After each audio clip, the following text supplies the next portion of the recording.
Is that a good way to ask that? Well, if you pastor a smaller church, kind of that under 150, and you feel a heart that you want to have a resident, I think one of the keys is that you recognize is that you don't have to have all the answers to have an effective residency program.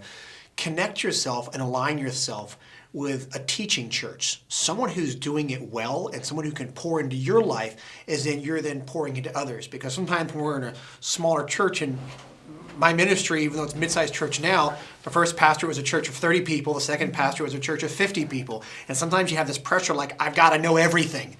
When really what you need to learn to do is to be okay with not knowing it all, but surround yourself with those who do, or resource yourself with those who are willing to invest in you. And so if you're pastor of a smaller church, you can have a resident, but I would say that you're going to really struggle if you try to be a lone ranger, because there are just folks who are further down the road who have different experiences.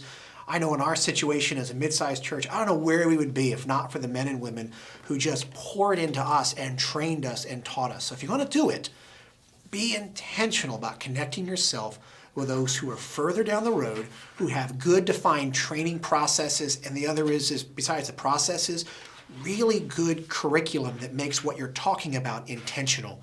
Because because when we're in our smaller churches, things tend to be very relational, which is a strength, but part of a residency is integrating intentional training. And so I find that connecting with those who've done that well will help you. I believe you can do it, but I would urge you to not be a lone ranger. Connect with those who are further down the road and let them teach you, and you can effectively mentor the next generation.